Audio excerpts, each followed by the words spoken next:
ஆரோக்கியமும் அறுசுவையும் சங்கமிக்கும் மாபெரும் FMCG எக்ஸ்போ அண்ட் ஃபுட் பஜார் 2025 நாள் டிசம்பர் 26, 27 மற்றும் 28 தேதிகளில். இடம் சென்னை ட்ரேட் சென்டர், நந்தபாக்கம். அனைவரும் வருக, அனுமதி இலவசம். அனைவருக்கும் வணக்கம். இன்று மதிப்புக்குரிய முன்னாள் பிரதமர் அடல் பிகாரி வாஜ்பாய் அவர்களுடைய பிறந்த நாள். இந்த நாளில் இந்த அலுவலகத்தில் வந்ததில் உண்மையிலே எனக்கு ரொம்ப மகிழ்ச்சி. அவருக்கு மரியாதை செலுத்திட்டு தான் இங்கே வந்திருக்கிறோம். இன்று டிசம்பர் 25 உலகெங்கும் வாழும் கிறிஸ்தவ பெருமக்களுக்கு பாரதிய ஜனதா கட்சியினுடைய சார்பாக, தமிழக பாரதிய ஜனதா கட்சியினுடைய சார்பாக அனைவருக்கும் எனது கிறிஸ்துமஸ் நல்வாழ்த்துக்களை நான் இந்த நேரத்தில் நான் தெரிவித்துக் கொள்கிறேன். அதே நேரத்தில் ஜீசஸ் பிறந்த இடமான பெத்லகேம், ஜெருசலேமுக்கெல்லாம் நான் ஏற்கனவே போயிருக்கிறேன். ஹோலிலேண்ட் ட்ரிப் அப்படின்னு சொல்லுவாங்க. அந்த நிகழ்வில் ஈஜிப்ட், இஸ்ரேல், நோவா மலை, சீனாய் மலை போன்ற கிறிஸ்தவ புனித ஸ்தலங்களுக்கு நான் ஏற்கனவே சென்று வந்திருக்கிறேன். அதனுடைய அடிப்படையிலும் இன்றைக்கி கிறிஸ்தவ மக்களுக்கு என்னுடைய கிறிஸ்துமஸ் வாழ்த்துக்களை நான் தெரிவித்துக் கொள்கிறேன்.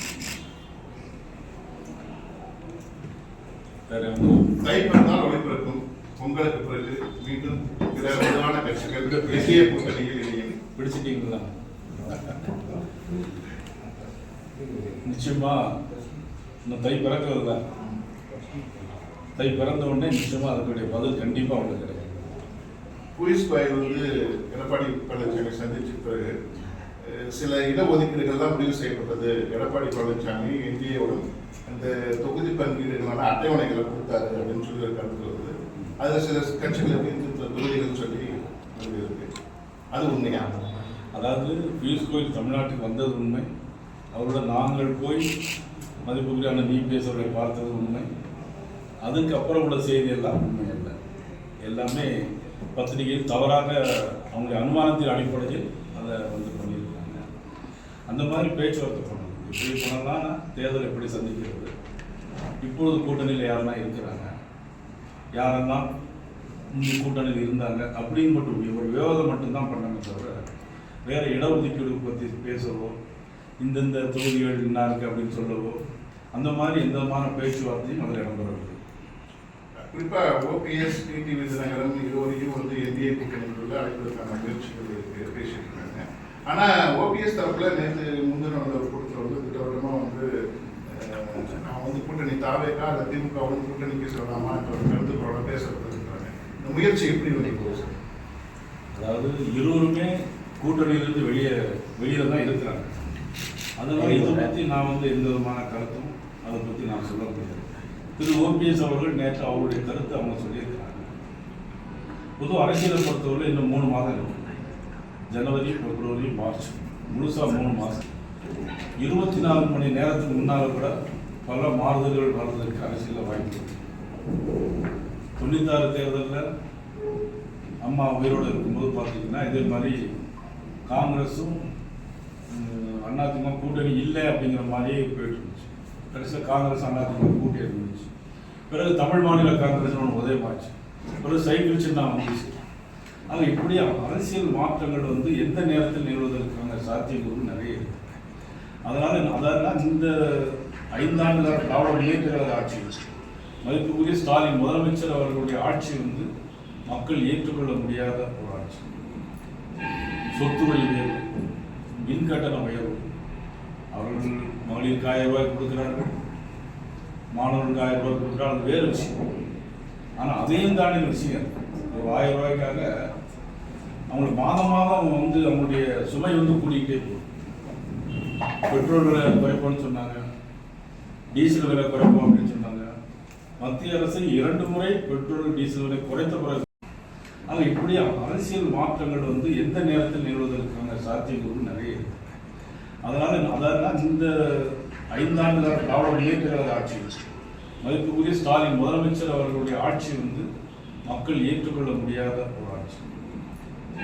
சொத்து வரி உயர்வு, மின் கட்டண உயர்வு, அவர்கள் மகளிருக்கு 1000 ரூபாய் கொடுக்கிறார்கள், மாணவர்களுக்கு 1000 ரூபாய் கொடுக்குறாங்க, அது வேறு விஷயம். ஆனால் அதையும் தாண்டி விஷயம், ஒரு 1000 ரூபாய்க்காக அவங்களுக்கு மாதம் வந்து அவங்களுடைய சுமை வந்து கூட்டிகிட்டே போகும். பெட்ரோல் விலை குறைப்போம்னு சொன்னாங்க, டீசல் விலை குறைப்போம் அப்படின்னு சொன்னாங்க.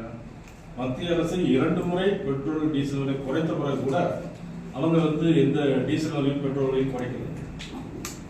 சிலிண்டருக்கு 100 ரூபா குறைப்போம் மானியம் தருவோம்னு சொன்னாங்க மாநில அரசு, அதான் தரல. இப்படி எல்லாமே பொய் வாக்குறுதிகள், போலி வாக்குறுதிகள், போலி மத சார்பின்மை, மக்களுக்கு எந்தவிதமான திட்டங்களும் மத்திய அரசுடைய திட்டங்கள் எதுவும் போய் சேர்வதற்கு தடையாக இருப்பது, பொய் சொல்வது. 100 நாள் வேலை திட்டம் புதிதாக வடிவமைக்கப்பட்டு 124 உயர்த்தப்பட்டு அது அறிவிக்கப்பட இருக்கிறது. ஆனால் நேற்று ஆர்ப்பாட்டம் நடத்துகிறார்கள். என்ன ஆர்ப்பாட்டம் நடத்தினாங்க? 100 நாள் வேலை திட்டத்தை முடித்து விட்டார்கள். மத்திய அரசு தான் அது கொடுக்கு, அதையாவது உங்களை ஒத்துக்கொள்ள வேண்டாம். பெயர் மாற்றத்துக்கான அவசியம் பெயர் மாற்றம் ஒரு பக்கம், ஏன் பொய் சொல்லணுங்கிறது தான் என்னுடைய. இப்போ ஒவ்வொரு காலகட்டத்திலும் ஒவ்வொரு நிகழ்வுகளும் நடந்து விட்டாங்க. இன்னைக்கு கிறிஸ்துமஸ் விழாவுக்கு போய் வாழ்த்து சொல்றீங்க, நான் வரவேற்கிறேன். ஆனா அதே மாதிரி தீபாவளிக்கு ஒரு வாழ்த்து சொல்லுங்க, ஏன் வாழ்த்து சொல்ல மாட்டேன்? நான் சொன்னேன் கோயிலில் புனித பயணத்துக்கு நானே போயிட்டு வந்திருக்கேன். ஆனா நீங்க கிறிஸ்துமஸ் விழா கொண்டாடுறீங்க, வரவேற்கிறேன். ஏன் ஒரு தீபாவளிக்கு வாழ்த்து சொல்ல மறுக்கிறீங்க? தைரியமா சொல்ல வேண்டியதுதான். அப்ப போலி மத சார்பின்மை தாங்க. இதெல்லாம் மக்கள் புரிஞ்சுக்கிட்டாங்க. புரிஞ்சுக்கிட்டு மக்களுக்கான ஆட்சி இல்லை, தன்னுடைய மக்களுக்கான ஆட்சியாக மதிப்புக்குரிய முதலமைச்சர் அவர்கள் நடத்தி கொண்டிருக்கிறார்கள். ஆகவே இந்த ஆட்சி வெகு விரைவில் மக்கள் விரோதத்தை சம்பாத்தியம் பண்ணி நிச்சயமாக ஆட்சி அகற்றப்படும். தமிழகத்தில் டிவிகேவுக்கும் திமுகவுக்கும் தான் போட்டி, கட்சிகளே இல்லைன்ற கருத்து தொடர்ந்து விஜய் வலியுறுத்திட்டே இருக்காரு. அது சொல்லணும்னா எது வேணாலும் சொல்லிட்டு போகலாம். இந்தியாவே நான் நாளை ஆண்டு பிடிச்சிருக்கோம் அப்படின்னு சொல்லலாம். திமுக சொல்ற மாதிரி 100 நாள் வேலை திட்டத்தை சொல்ற மாதிரி தானே. இந்த மாதிரி சொல்லிவிட்டு அது பாட்டு கிடக்கு. தம்பி விஜய சொல்லிட்டே இருக்காரு. இது சினிமா இல்லை. தேர்தல் தேர்ந்து அறிவிக்கணும், வேட்பாளர்கள் போடணும், போடக்கூடிய வேட்பாளர் விலை போகாமல் இருக்கணும், அவங்களுடைய பூத் பொறுப்பாளர் விலை போகாமல் இருக்கணும். பூத் பொறுப்பாளர்களே கிடையாது, கட்டமைப்பே கிடையாது. யார் வேட்பாளர் இப்ப அவங்க சொல்ல முடியுமா? சொல்ல முடியாது. 234 தொகுதி வரிசையா ஒரு 10-15 பேரை வரிசையா சொல்ல பார்ப்போம். 2வது அதுக்கப்புறம் பேச்சு நான் குறை சொல்லல. அவர்களுக்குள்ள மக்கள் செல்வாக்கு இருக்கும், நான் இல்லைன்னு மறுக்கல. ஆனா அதே நேரத்தில் பாரதிய ஜனதா கட்சி நீங்க பாரதிய ஜனதா கட்சி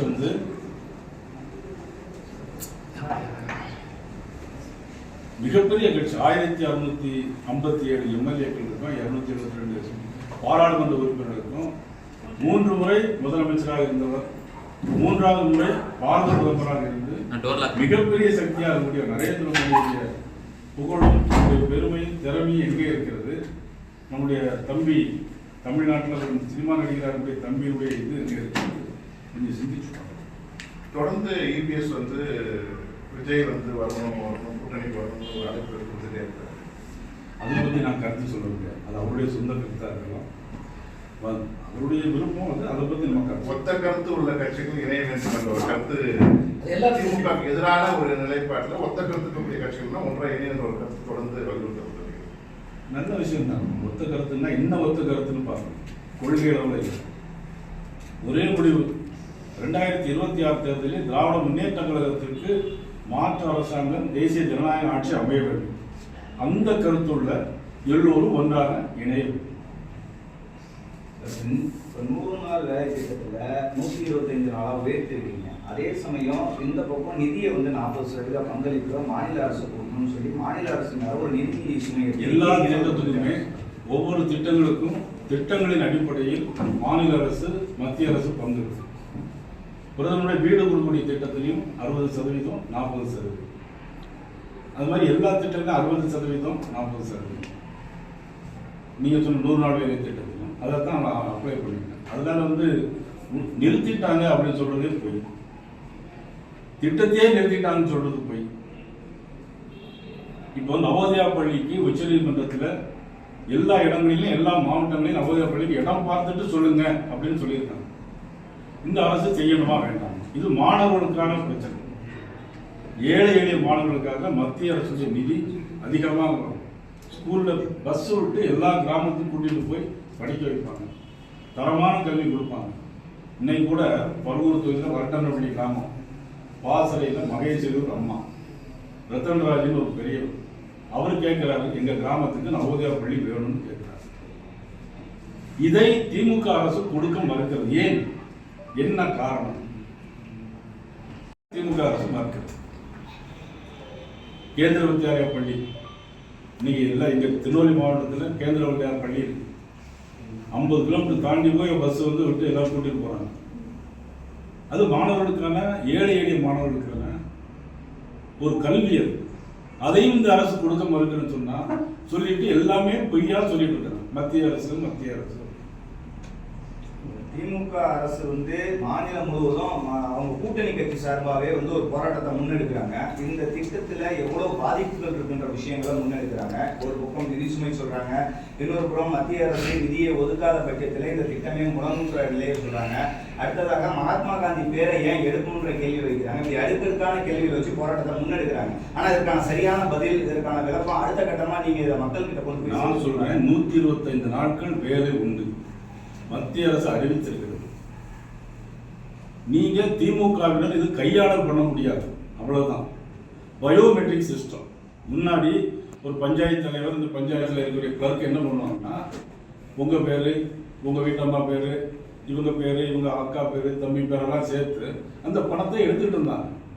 இப்போ அதை எடுக்கிறது வழி கிடையாது. ஒவ்வொருத்தரும் ஃபீல்டுக்கு போகணும், பயோமெட்ரிக் ஃபிங்கர் பயோமெட்ரிக் உள்ள போகணும், வெளியே வரும்போது. அப்போ வந்து இதில் யாருக்கும் திருடுறதுக்கு வாய்ப்பு இல்லை, இதில் ஊழல் நடைபெறுவதற்கு வாய்ப்பு இல்லை. அதனால அவங்களுக்கு ஒரு வருத்தம் தான். எல்லாம் திமுகவினரே செஞ்சுட்டு இருந்தாங்க. கூட்டுறவு பேங்க்ல போயாச்சுன்னாக்கி லோன் யார் கொடுக்குறாங்கன்னா திமுக சேர்ந்து மட்டும்தான் லோன் கொடுக்குறாங்க. இன்னைக்கு கிராம சபை கூட்டத்தில் அதை தான் சொல்லியிருக்காங்க. ஆக இதையெல்லாம் வந்து ஒட்டுமொத்தமாக ஒரு அரசாங்கம் நடக்கிறதா என்கின்றத ஒரு கேள்விக்குரியாக இப்படி அரசாங்கம் நடக்குமா? மாணவர்களுக்கு மத்திய அரசு பள்ளி கொடுக்குது, அது வேண்டாம். நிதி கொடுத்தா தரல அப்படிங்கிறது.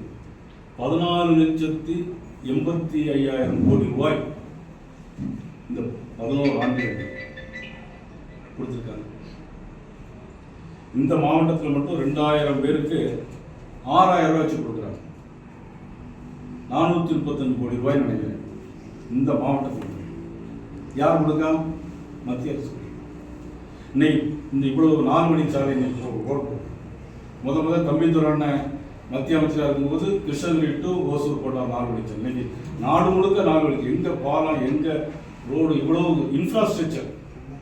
ஒரு நாடு முன்னேற வேண்டும் சொன்னா இன்ஃப்ராஸ்ட்ரக்சர் வேணும், கட்டமைப்பு வசதி வேணும். கட்டமைப்பு வசதி இருந்தால் நாடு முன்னேறும். எவ்வளவு தொழிற்சாலைகள், எவ்வளவு கடைகள் பார்த்தீங்கன்னா, நீ பார்த்தீங்கன்னா எங்க ஊர் திருநெல்வேலி அல்வா கடைங்கிறா, ஆலம்பட்டி கரட்டி கடைங்க வரிசையா இருக்கு. உடையார் ஆனந்த் போடுங்க, குருபரப்பள்ளி விஜய் தாபா இருக்குங்க, வரிசையா கடைகள் எல்லாம் வியாபாரம் நடக்குது. எல்லாம் ரோடு போயிட்டு இருக்காங்க. இன்னைக்கு ஃப்ளைட்டில் போகிறவங்க இன்னைக்கு காரில் போகிறாங்க. நாங்கள் கூட நாளைக்கு பெங்களூர் போய் ஃப்ளைட்டில் போகலாம், கோயம்புத்தூர் இறங்கலான்னு பார்த்தோம். ஆனால் இங்கே அதை போயிருந்த விட இங்கே 5 மணி நேரத்தில் கார்லேயே போயிருந்தோம். இந்த சாலைகள் எல்லாம் போட்டது யார்? வாஜ்பாய், மதிப்புக்குரிய வாஜ்பாய், அவருடைய பிறந்தநாள். இதையெல்லாம் கொடுத்தது யார்? மத்திய அரசு. இங்கே நீங்கள் என்ன பண்ணிருக்கீங்க? எல்லா இடங்களிலும் கஞ்சா விற்குது. ஒரு முதலமைச்சர் நேரடியாக போய் கஞ்சா விற்க பிடிக்க முடியாது, நான் அப்படி சொல்ல மாட்டேன். ஆனால் என்ன செய்யலாம்? ஒரு நல்ல டிஜிபி போட முடிஞ்சிருக்கா? அவங்களுக்கு இல்லையே, காவல்துறை கட்டுப்பாடுல இல்லையே. கள்ளக்குறிச்சி 65 பேர் செத்து போனாங்களே கள்ள சாராயம் குடிச்சு. காவல்துறையெல்லாம் பார்க்கணும். முதல் அந்த காவல்துறையை வேலை வாங்கணும், அவ்வளோதான். அதை பண்ண தவறிட்டார். நீங்க எதிர்கட்சியாக இருக்கும்போது எங்க தூத்துக்குடி மாவட்டத்தில் லாக்அப் சாத்தாங்க போராடினாங்க. இது மாதிரி 100 நாள் வேலை திட்டம். பொய்யை திரும்ப திரும்ப சொன்னா கோயபல்ஸ் தத்துவம்னு பேர். ஒரு பொய்யை திரும்ப திரும்ப சொன்னா அது உண்மைன்னு அர்த்தம். நீங்களே பாப்பா, இத்தனை தடவை இத்தனை பேர் சொல்றாங்களே, உண்மையில உண்மையா இருக்கும்னு எண்ணம் வந்துடும். திரும்ப திரும்ப சொல்றது. அந்த இறைவன் ஒருத்தன் இருக்கான். ஏன்னா நான் வந்து முதலமைச்சரை யாரையும் தனிப்பட்ட முறையில் குறை சொல்ல மாட்டேன். உங்களுடைய ஆட்சி நிர்வாகம் சரி. எஸ்ஐஆர் வந்து எஸ்ஐஆர்ல வந்து கடுமையான எதிர்ப்பு கிளம்புனது. 97 லட்சம் கிட்டத்தட்ட வாக்காளர்கள் நீக்கப்பட்டிருக்காங்க. ஆனா மீண்டும் வாக்கு வேணும்னு கேட்கிறவங்களுடைய எண்ணிக்கை வந்து ரொம்ப சொற்ப அளவு தான் இருக்கிறவங்க. அதாவது இருக்கிறவங்க தானே கேட்பாங்க. இப்போ உங்களுக்கு ஓட்டு இப்போ என் தொகுதியில் 40,000 ஓட்டு குறைஞ்சிருக்கு. தமிழ்நாடு முழுக்க 97 லட்சம் குறைஞ்சிருக்கு. முதலமைச்சர் தொகுதியில் 1 லட்சம் குறைஞ்சிருக்கு. அப்போ அந்த 1 லட்சம் ஓட்டு என்னாச்சு? 2002 இருக்கக்கூடிய உயிரோடு இருக்கக்கூடியவங்க இதுவரைக்கும் உயிரோடு இருக்காங்க. உயிரோடு இருக்காங்க. 2002 இருந்து செத்தவங்க கூட இன்னும் உயிரோடு இருக்காங்க. படிக்கல புலமைப்பத்த ஓட்டு நீக்கி இருக்கு. ஆமா, கவிஞர் புலமைப்பத்தனுடைய ஓட்டு இருக்கு, நீக்கி இருக்கு. இது திமுகவுக்கு வருத்தம், அவ்வளவுதான், வேற ஒண்ணு. குறிப்பாக எஸ்ஐஆர்ல வந்து பார்த்தீங்கன்னா இப்போ 10 லட்சம் வாக்காளர்கள் வந்து முறையான ஆவணங்கள் இல்லாமல் பதிவேற்றம் செய்யப்பட்டிருக்கு. இவங்களுக்கு எல்லாருக்குமே வந்து நோட்டீஸ் விநியோகம் பண்ணி நேரில் தகுந்த ஆதார் கூட ஆஜராகணும்னு சொல்லி எலெக்ஷன் கமிஷன் வந்து பிளான் வச்சுருக்காங்க. அதாவது அதுலயும் தேர்தல் ஆணையம் அவர் முதலமைச்சர் சொல்றாரு, இது கூட தெரியலையா அப்படின்னு கேட்கிறாங்க. முதலமைச்சர் கேட்கிறாங்க, இது கூட தெரியலையா, எல்லாம் மத்திய அரசு ஆட்கள் தானே அப்படின்னு. இது பணி செய்யறதுலாம் யாரு? பிஓலோஸ் யாரு? தமிழ்நாடு அரசாங்கத்தை சேர்ந்த. ஆனா முதலமைச்சர் மத்திய அரசாங்கத்தை சேர்ந்தவர் சொல்லி சொன்னாங்க. இது பொய்யா உண்மையா? இது மாதிரி எத்தனை பொய், எல்லாமே பொய். திருப்பரங்குன்ற திருமாவளவன் வந்து நீதிபதிகளையும் கடுமையான விமர்சனம் செஞ்சிருக்காரு. இதுதான் ஆட்சிக்கு பிடிச்ச கேள்வி. இப்படித்தான் 20 நிமிஷம் திட்டம் முதல்ல கொண்டு வந்தாங்க. அதுக்கு முன்னாடி எமர்ஜென்சி கொண்டு வந்தாங்க. ஏன் எமர்ஜென்சி கொண்டு வந்தா, நான் யாரும் லைவ்ல போயிட்டு யாரும் தப்பா நினைக்கிறாங்க. முதலமைச்சர் கருணாநிதி அவர்கள் அப்ப இருந்தாங்க. என்ன தெரியுமா சொன்னாங்க? நாங்கள் விதவைகள் மறுவாழ்வு திட்டம் வச்சிருக்கிறோம், இந்திரா காந்தி அம்மையார் வேணா அதில் வந்து பங்கெடுத்துக் கொள்ளணும்னு சொன்னாங்க. இதே இருக்காது. அது மாதிரி இப்போ கூட்டணி கட்சியில் இப்படி ஆரம்பிச்சு எப்படின்னா அவங்க நல்லதுக்கா கெட்டதுக்கான்னு தெரியல. நீதிபதிகள், அதாவது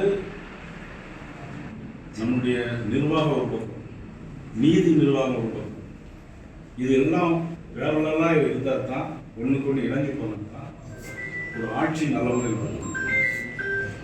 இல்லைன்னா நிர்வாகத்துக்கு ஒட்டுமொத்தமாக ஒரு இது இருக்கும். இன்னொன்று, புரட்சித் தலைவர் எம்ஜிஆர் இருந்தார், முதலமைச்சராகவே இருந்தார். மத்திய அரசோடு ஒரு உறவுக்கு கை கொடுப்போம்னு சொல்லி, உரிமைக்கு குரல் கொடுப்போம், உறவுக்கு கை கொடுப்போம் சொன்னார். நாடு நல்லா இருந்துச்சு. இப்படி எதுக்கெடுத்தாலும் மத்திய அரசு திட்டிகிட்டே இருந்தால் எத்தனை நாளைக்கு இவங்க இது பண்ண முடியும்? எப்படி மத்திய அரசுடைய ஒரு நிதியெல்லாம் எப்படி வாங்க முடியும்? தமிழ்நாட்டு மக்கள் மேலே நல்ல எண்ணம் இருந்தால் மத்திய அரசுக்கு அந்த பணத்தை வாங்கி எவ்வளோ தூரம் வாங்கி மக்களுக்கு கொடுக்கணுமோ அதைத்தான் செய்யணும். நவோதயா பள்ளி வேண்டாம், 100 நாள் திட்டம் வர சொல்லுதே வர வேண்டாம். இப்படி சொன்னால் நம்ம எப்படி செய்ய முடியும்? இது மக்கள் தான் சீர்தூக்கி பார்க்கணும். நீங்கள் தான் மக்களுக்கு சொல்லணும், திரும்ப திரும்ப சொல்லணும். எங்கள்கிட்ட மட்டும் கேட்குறீங்க, அங்கே போய் ஒன்றுமே கேட்க மாட்டேங்கிறீங்க.